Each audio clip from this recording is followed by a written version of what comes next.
Somos Pebbles and Stones. En el marco del proyecto Te Queremos Estudiando en Casa, considerando la problemática de la pandemia COVID-19, la Secretaría de Educación pone a la disposición diferentes recursos didácticos, pedagógicos de enseñanza virtual. En esta ocasión, trataremos la temática coherencia del contenido, correspondiente al campo del conocimiento de español de bachillerato técnico profesional y bachillerato en ciencias y humanidades. Buen día, queridos estudiantes.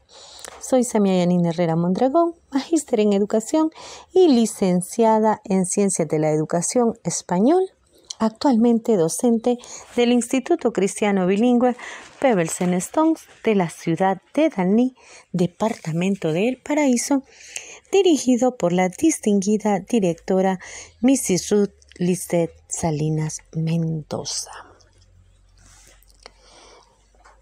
Después de recapitular las competencias de las propiedades textuales, para escribir y para hablar, nos preguntamos, o te pregunto a ti, querido estudiante, ¿qué recuerdas sobre el tema?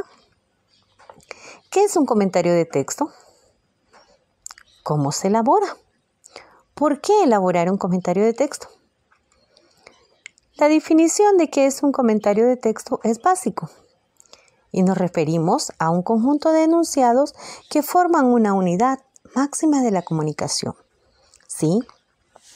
Un enunciado es una frase que tiene sentido en un texto y en una palabra que se pueda escribir en un cartel.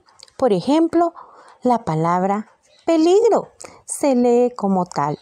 Esta es una unidad máxima de comunicación en un enunciado. Dicho de otra forma, los textos son mensajes completos y el enfoque en cuanto a su sintaxis y morfología.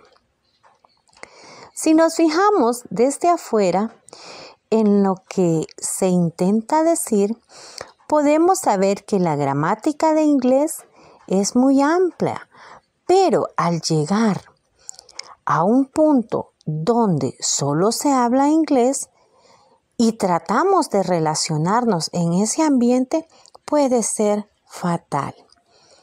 Ese cambio de enfoque en lo que los textos no solo ven la gramática, sino que también es de darle sentido en el contexto a lo que se dice. Recuerda que la palabra texto viene de tejer. Sí, el texto es un tejido de palabras en una unidad, hablando de gramática de las palabras y relacionándolas en todo un sentido. Muy bien, jóvenes. Una vez aclaradas las dudas, nos vamos a ubicar en nuestra sesión de la clase de hoy. Nuestro tema: los marcadores y los conectores textuales.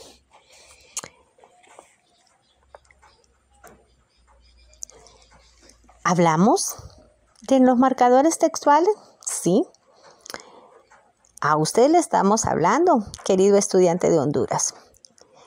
Este tema que trataremos nos conecta en un total de expresión y de escritura. Si queremos que cualquier texto que escribamos tenga una buena organización, que esté bien cohesionado, bien relacionado, íntimamente en todas sus partes y en todos sus párrafos, debemos de emplear con cierta frecuencia del texto y siempre dependiendo la extensión de los textos, los conectores textuales. Ahora bien, te pregunto, ¿qué es un conector textual? Es una expresión que puede ser también una sola palabra que nos ayuda a organizar el texto, a exponer nuestros argumentos, a distribuir las ideas a lo largo de él y al relacionarlo una parte con otra parte de manera que un todo en el presente de una unidad sea lo más perfecta posible. Por ejemplo, si no sabemos cómo organizar el contenido de un texto, debemos de recurrir a un conector textual que indique un primer aspecto a tratar. Ese conector textual puede ser la expresión en primer lugar. Imaginémonos que queremos realizar un trabajo académico o una exposición de clase, o un examen o incluso un informe para una empresa. Bien, de una manera vamos a empezar a indicar literalmente lo que tenemos que usar en un primer aspecto. Y diremos, en primer lugar, es necesario tener en cuenta lo siguiente. Ese conector es un primer lugar y se encuentra en un primer aspecto, pero luego se convertirá en un segundo cuando tratemos ese segundo aspecto en importancia.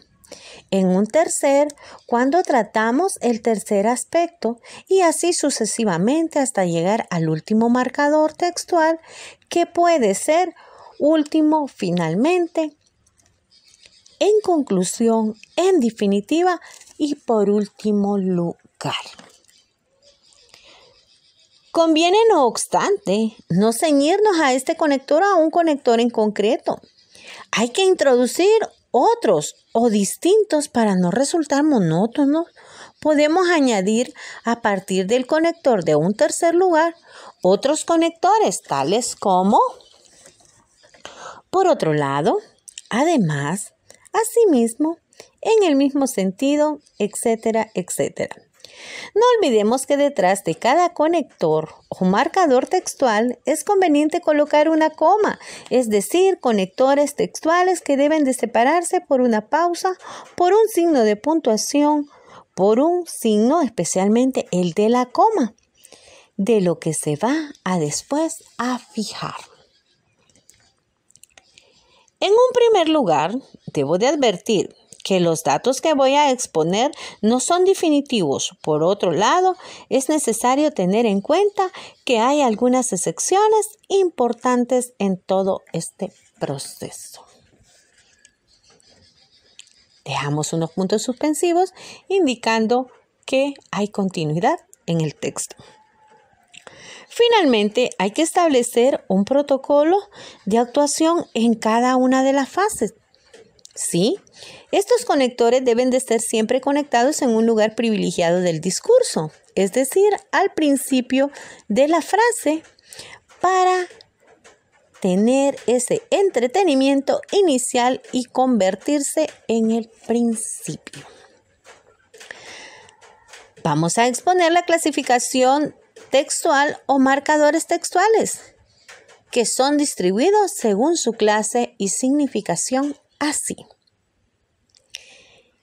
En primer lugar, tenemos los estructuradores de un texto, que se emplean para ordenar el texto en un primer lugar y en un primer grupo. Son aquellos que implican un orden, sí, un orden cronológico. Y esto puede ser en primer lugar, en segundo lugar, por último, finalmente, por un lado o por otro lado. Después están ya los llamados los de digresión, que rompen el hilo del discurso para hablar de un matiz o un aspecto que tiene relación con lo que estamos escribiendo o hablando a propósito a todo esto, por cierto, etcétera, etcétera. Seguimos con los ejemplificativos, que nos anuncian o nos presentan un ejemplo, así, en particular o particularmente.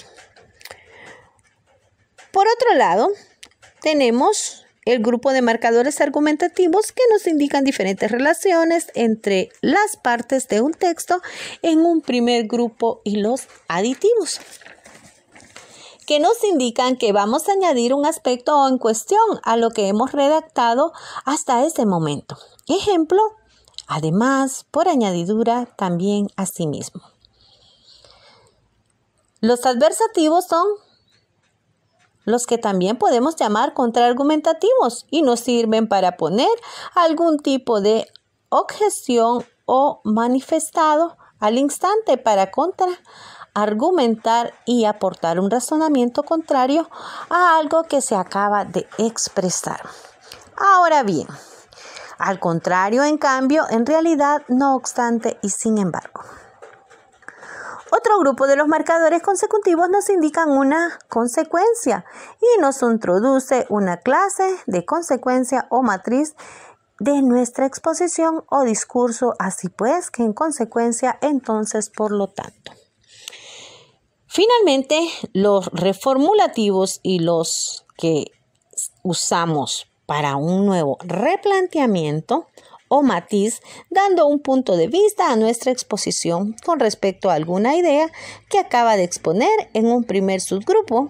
Tenemos los explicativos, es decir, esto o sea, o en un segundo plano o en un subgrupo. Seguimos hablando y nos ubicamos en los rectificativos. Nos sirven para corregir algo que acabamos de establecer. Más bien dicho, finalmente, para recapitular lo que nos sirve para cerrar una exposición o aportar un resumen, una conclusión, una añadidura, algo final que englobe lo escrito y lo tratado. En conclusión, en definitiva o en resumen, esto es todo por parte de la Secretaría de Educación. Puede encontrar más tutoriales sobre diversos aspectos y asuntos relacionados con la lengua y la literatura de bachillerato y en su ciclo formativo. Muchas gracias y si así lo desean, hasta la próxima cita. Honduras, tierra bendita. Y haré de ti una nación grande y te bendeciré y te engrandeceré tu nombre y serás de bendición. Génesis 12:2. Somos Pebbles and Stones. Dios con nosotros.